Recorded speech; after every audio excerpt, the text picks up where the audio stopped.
a place of honor and remembrance, a place of reflection and thanksgiving, a place of community and celebration. Proctor Park honors those individuals who have protected our community and our nation through their selfless service in our country's armed services and law enforcement, fire protection, and emergency services. Through its very name, Proctor Park especially remembers those individuals who made the supreme sacrifice. Proctor Park is a place where visitors are encouraged to reflect on the lives and sacrifices of those so honored and remembered and give thanks for all those who continue in their footsteps. Proctor Park celebrates a community that came together as a family because of a fallen son and to honor a life given. It is a place where we continue to celebrate our way of life and life itself. I work for the town of New Whiteland, and about 12 years ago, the Proctor family approached us and wanted to know if they could have a street renamed after Joe Proctor. We decided that it would be better to do a park, and that started the vision of Proctor Park. We have had a group of phenomenal volunteers, from elementary kids all the way to retirees that have labored for the last 10 years to make this park a reality. And I was fortunate enough to be the chairperson. I am a Navy veteran. I spent 4 years in the military back in the late 80s. I'm a Desert Storm veteran. I was serving with the Indian Army National Guard back in 2007, working for General Umbarger.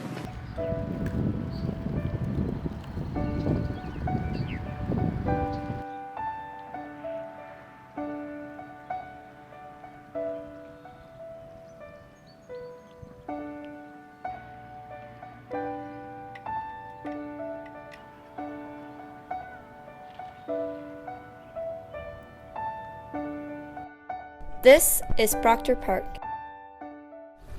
And it's a small tribute that we can give to the men and women who have served in the past and are serving today, and those that will serve in the future, that sacrifice so much for us to live in a country that's free. So I feel like the park is a small way to say thank you, but it's a way to keep their names and their stories alive. And it's a way for their families to know that the sacrifice that they've made hasn't been forgotten. The main focus of Proctor Park is to honor our veterans, the men and women of the military.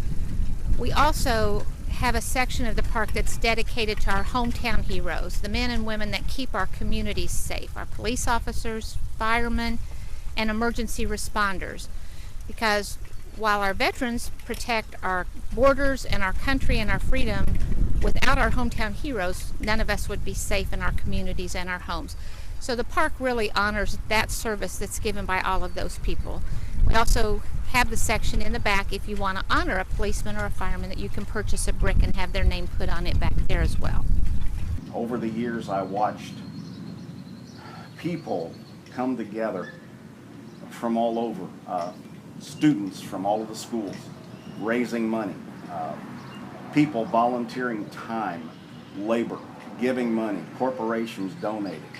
I come out of the military and started my life at General Shell Brick, where I am now, which became Blastmasters, an engraving company. We've been doing Proctor Park since then, and have the contributions we've also added to is the Hoosier Heroes Memorial Monument and the Vietnam Memorial. My father's got a stone in here. He was in World War II in the Navy. My father-in-law was in World War II in the Army, and my brother-in-law served in Vietnam. And then we had a deputy that passed away while on duty, and we bought a memorial stone for him in here as well in the law enforcement section. I hope for other people that they come here with their children and their grandchildren, and when they walk on the walkways or visit the monuments, they talk about the high cost of freedom. I hope that for the families who have bricks here in the park or on one of the monuments have the name of a loved one, it brings them some comfort that the community remembers and cares and appreciates. And I hope for those people that have served that it's a place of healing.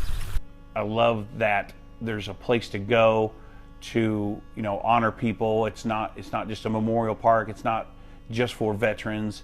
It is for EMS. It is for fire. It is for police.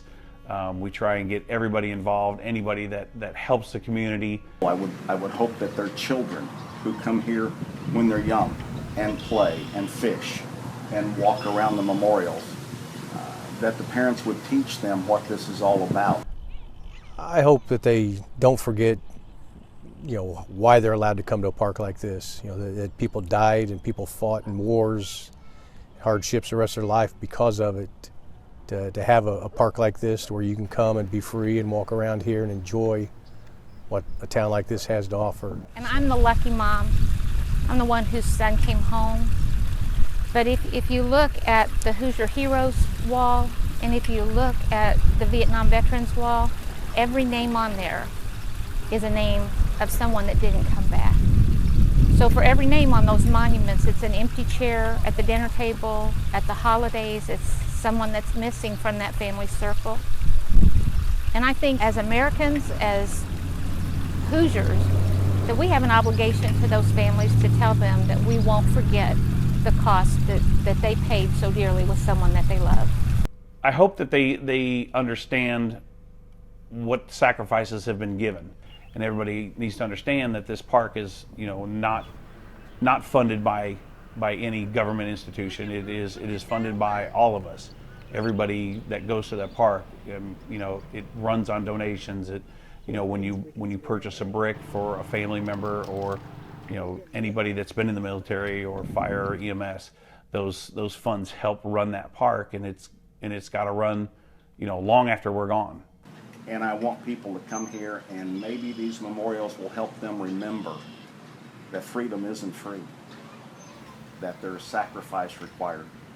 And those names you see gave it all, the ultimate sacrifice, and I admire them and appreciate them for it.